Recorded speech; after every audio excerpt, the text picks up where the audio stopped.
খেতে খুব ভালোবাসতো, তাই তাকে সবাই পান্তা বুড়ি বলে ডাকতো। কিন্তু এক চোর এসে রোজ রাতে তার রান্নাঘর থেকে পান্তা ভাত চুরি করে খেয়ে নিত।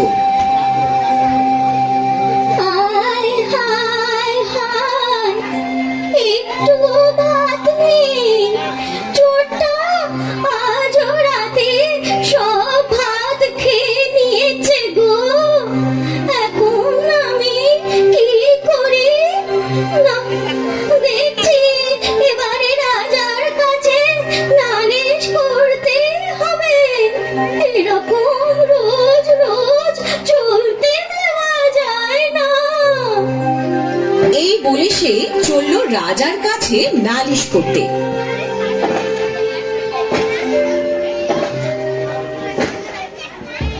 এদিকে হয়েছে কি, পুকুর ধার দিয়ে যাওয়ার সময় এক শিঙি মাছ তাকে দেখতে পেয়ে বলল, কি গো পান্তা বুড়ি? আমি গো শিঙি মাছ। তা তুমি কোথায় যাচ্ছ গো? কি বলবো আর দুঃখের কথা, এক চোর রোজ এসে আমার পান্তা ভাত খেয়ে নেয়, তাই যাচ্ছি রাজার কাছে নালিশ করতে। যাচ্ছ যাও, কিন্তু বাড়ি ফেরার সময় তোমার সঙ্গে আমায় নিয়ে যেও, তোমার ভালো হবে। আচ্ছা, তাই হবে বাছা। তারপর বুড়ি আবার পথ চলা শুরু করে।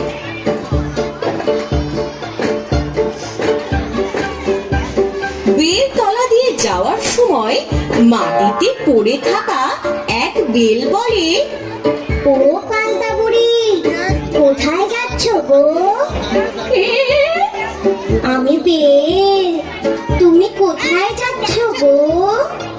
বলবো কি বাছা, চোর এসে রোজ আমার পান্তা ভাত খেয়ে নেয়, তাই যাচ্ছি রাজার কাছে নালিশ করতে। যাচ্ছ যাও, কিন্তু বাড়ি ফেরার সময় তোমার সঙ্গে আমায় নিয়ে যেও, তোমার ভালো হবে। আচ্ছা, তাই হবে বাছা। তারপর আর কিছু দূর যাওয়ার পর বুড়ির সঙ্গে দেখা হয় গোবরের। পান্তা বুড়ি, চলবে কোথায়? কে? ও গোবর। তা বাবা, আমি যাচ্ছি রাজার কাছে নালিশ করতে। এক চোর এসে রোজ আমার পান্তা ভাত খেয়ে নেয়। আচ্ছা, ঠিক আছে, কিন্তু বাড়ি যাওয়ার সময় আমাকে মনে করে নিয়ে যেও, তাতে তোমার ভালোই হবে গো। আচ্ছা, তাই হবে। শিঙি মাছ, বেল, গোবর এদের সবার সঙ্গে কথা বলার পর পান্তা বুড়ি যখন প্রায় রাজপ্রাসাদের কাছে পৌঁছে গিয়েছে, তখন এক চাকু তাকে বলে, বলি ও পান্তা বুড়ি, যাচ্ছ কোথায়? আবার কে ডাকে? আমি গো চাকু। ও চাকু, তা বাবা, চোর এসে রোজ আমার পান্তা ভাত খেয়ে নেয়, তাই যাচ্ছি রাজার কাছে নালিশ করতে। ও এই ব্যাপার, তা বাড়ি ফেরার সময় আমায় নিয়ে যেও, তোমার ভালো হবে গো বুড়ি।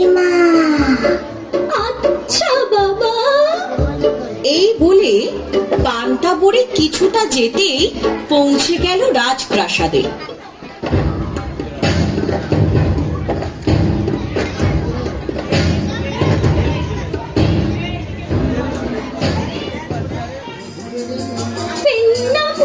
মহারাজ, আমি অনেক দূর থেকে আসছি আপনার কাছে নালিশ জানাতে। নালিশ? তা কি নালিশ? আমি গরিব মানুষ রাজা মশাই, কিন্তু রোজ এক চোর এসে আমার সব পান্তা ভাত খেয়ে যায়। তাই আমি আপনার কাছে এসেছি নালিশ জানাতে রাজা মশাই। আমার রাজ্যে অনেক কাজ, শেষে কিনা আমি পান্তা চোর ধরবো? সিপাই, এখনই এই বুড়িকে এখান থেকে বার করে দাও।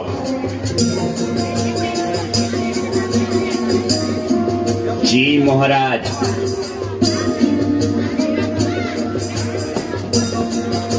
আমায় ছেড়ে দাও, আমায় ছেড়ে দাও।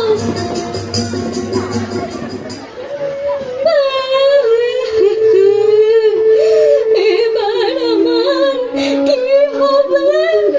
মহারাজ তো আমার কোনো কথাই শুনলেন না। এবার আমি কি করব? ঠিক এই সময়েই তার মনে পড়ে যায় শিঙি মাছ, বেল, গোবর আর চাকুর কথা। কি আর করব? যাই, এবার বাড়ির দিকেই যাই।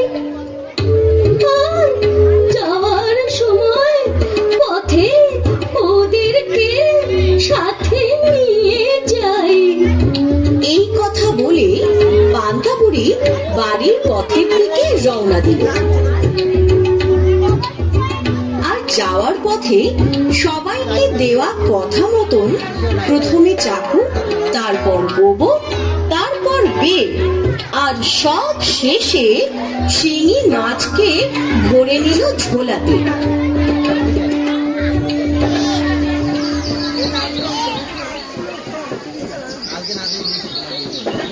ও বাবা, সারাদিন হেঁটে হেঁটে খুব কষ্ট হয়ে গিয়েছে। সন্ধ্যাটাও হয়ে এলো দেখছি। না, সন্ধে দিয়ে তাড়াতাড়ি দুটো রান্না বসাই গে। এই কথা বলে বুড়ি যখন বাড়ির উঠোনে এলো, তখন ঝোলার ভিতর থেকে চাকুটা নড়ে উঠে বলল, ও বুড়িমা, তুমি আমাকে এখানে এই ঘাসের উপর রেখে দাও দেখি। এখানে?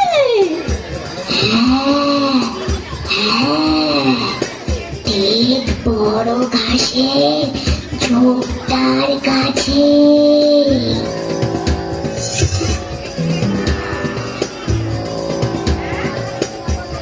ও বুড়িমা, বুড়িমা, তুমি আমাকে এই সিঁড়িটার উপরে রেখে দাও তো।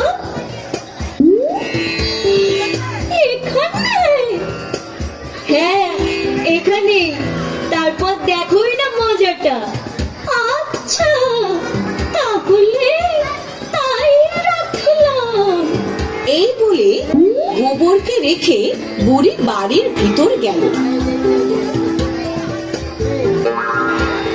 ও বুড়িমা, বুড়িমা, আরে আমি গো, আমি বেল। ও বেল, হ্যাঁ গো, বলছি তুমি আমাকে এই গরম উনুনের মধ্যে রেখে দাও তো। ঠিক আছে, তবে তাই রাখলাম।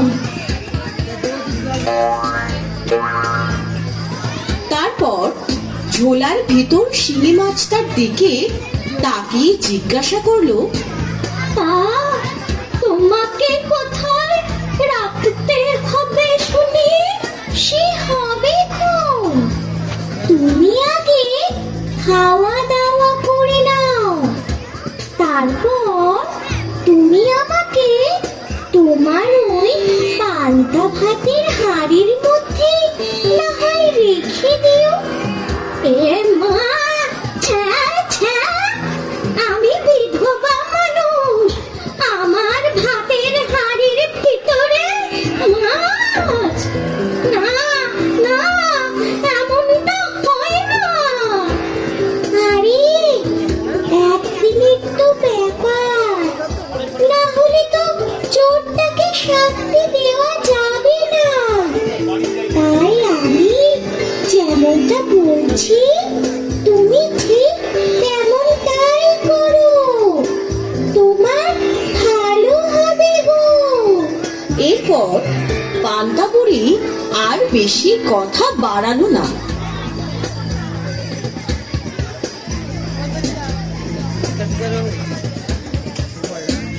তারপর খাওয়া দাওয়া শেষ করে শিঙি মাছটাকে নিয়ে ভাতের হাঁড়ির মধ্যে রেখে দিল। রাখলাম, আরে জল ঢাললাম। বুড়িমা, যাও তুমি এবার শুয়ে পড়োগে। ঠিক আছে বাছা। এই বলে পান্তা বুড়ি গিয়ে আলো নিভিয়ে বিছানায় গিয়ে শুয়ে পড়ল আর ঘুমিয়ে পড়ে নাক ডাকতে শুরু করে দিল। তারপর ঠিক যখন মধ্যরাত, তখন এলো চোর।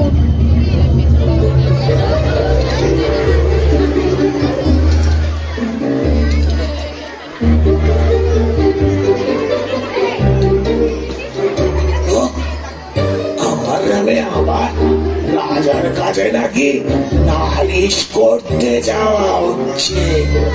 দাঁড়াও বুড়ি, তোমায় দেখাচ্ছি মজা।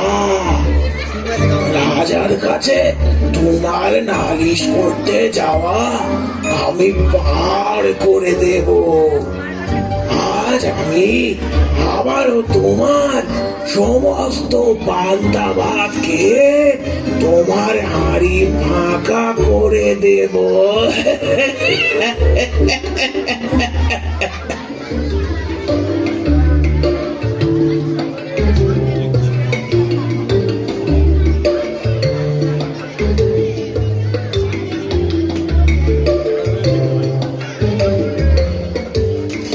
এই বলে অন্ধকারের মধ্যেই সে যেই না পান্তা ভাত খাবে বলে হাঁড়ির মধ্যে হাত দিয়েছে, অমনি শিঙি মাছ তাকে দিয়েছে কাঁটা ফুটিয়ে। ওরে বাবা গো, গেলাম গো, এ তো ভাতের বদলে শিঙি মাছ। হাতটা যে আমার টন টন করছে, এবার কি করব? আরে বাবা, আরে আরে যাই ওই উনুনে গিয়ে হাতটা সেঁকে নি।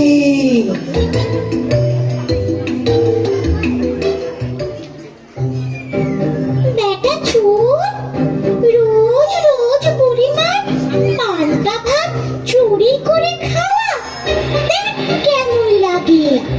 এই বলে সে যেই না গেল উনুনের কাছে হাত সেঁকতে, অমনি গরম বেল হঠাৎ করে ফেটে তার চোখে মুখে আর হাতে লেগে বড় বড় ফোসকা ফেলে দিল। ওরে বাবা রে, আমার হাত মুখ সব চলে গেল। ওরে বাবা রে, এ আমার কি হলো গো? চোখে তো কিছুই দেখতে পাচ্ছি না, কি করে বাড়ি যাব? এই বলে সে অন্ধকারে হাতে হাতে যেই না সিঁড়িতে পা দিল, অমনি সে গোবরে পা পিছলে ধপাস করে উল্টে পড়ে গেল। ও মা গো, আমার গোবরটা গেল গো, আমি আর উঠে দাঁড়াতে পারছি না। এই বাজে গন্ধ, গাটা কেমন মুড়ি উঠছে। এই কথা বলে সে বারান্দার খুঁটি ধরে আস্তে আস্তে উঠে যেই না ঘাসে পা মুছতে গেল, অমনি চাকুতে লেগে তার পাটা ফাল ফাল হয়ে কেটে গেল।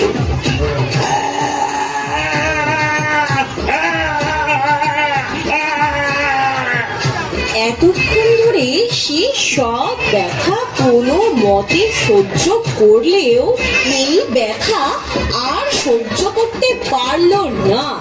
সে ভয়ানক চেঁচামেচি শুরু করলো। ওরে বাবা, বাটা যে কেটে ফাল ফাল হয়ে গেল আমার। উড়ি এই ভয়ানক চেঁচামেচিতে সমস্ত গ্রামবাসী ছুটে এলো। আর আসার পর কারুর আর কিছু বুঝতে বাকি রইল না। তখন সবাই মিলে বলতে লাগলো,